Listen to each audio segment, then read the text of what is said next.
नमस्कार प्यारे साथियों, आप इस चैनल पर नए हैं तो चैनल को सब्सक्राइब करो। मुझे पता है आप लोग वीडियो को देखते लेकिन चैनल को सब्सक्राइब नहीं करते, पहले चैनल को सब्सक्राइब करो। हमारी आज की कहानी का नाम है सेवा। सुबह उठकर पूनम रसोई घर में पहुंची तो आज उसे अपनी सास कहीं दिखाई नहीं दी। माँ जी, माँ जी, पूनम ने अपनी सास को आवाज लगाते हुए कहा।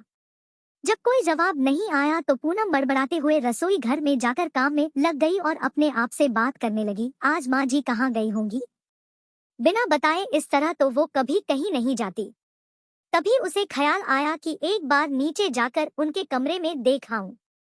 पूनम जैसे ही अपनी सास के कमरे में गई तो देखा वे जमीन पर बेहोश पड़ी है। अपनी सास को इस हालात में देखकर पूनम के हाथ पैर फूल गए।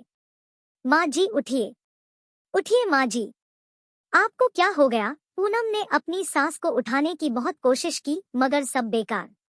पूनम भागते दौड़ते वापस ऊपर जाती है और अपने पति राहुल को उठाती है। सुनिए, जल्दी नीचे चलिए, माँ जी को कुछ हो गया है। वे कुछ जवाब नहीं दे रही। सुनिए। तभी राहुल भी हड़बड़ाते हुए उठा और भागते हुए नीचे पहुंचा तो राहुल की माँ सचमुच बेसुध जमीन पर पड़ी थी। राहुल मां को लेकर अस्पताल पहुंचा जहां डॉक्टर ने उन्हें गंभीर रूप से बीमार बताकर उनके कई टेस्ट लिख दिए और कुछ दिन अस्पताल में रहने की हिदायत दी। उधर पूनम कोई घर का काम अकेले करने और बच्चों को संभालने की आदत नहीं थी।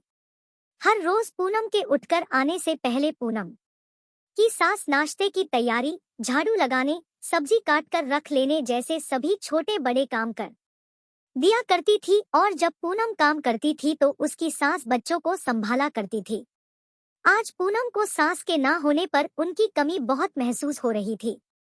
आज पूनम को एहसास हो रहा था कि उसकी सास औरों की सास से कितनी अच्छी है, जो ना कभी किसी से उसकी बुराई करती थी और हमेशा घर के सभी काम में उसका हाथ बटाया करती थी। आज मन ही मन पूनम को पछतावा हो रहा था कि जिस सास ने हमेशा उसका साथ दिया और कभी किसी चीज के लिए रोक टोक नहीं की, उसने तो कभी उस सास की सेवा ही नहीं की, कभी ध्यान नहीं दिया उन पर। कुछ दिन बाद जब पूनम की सास अस्पताल से वापस आई तो पूनम ने उनकी खूब सेवा की। समय पर दवा और खाना देना और उनके साथ समय बिताना शुरू किया और सोचने लगी कि हमेशा सास ही बुरी नहीं होती, कभी कभी बहू और बेटे में भी कुछ कमियां होती हैं। सास ससुर में कमियां ढूंढने की बजाय उनकी अच्छाइयों पर भी ध्यान देना चाहिए।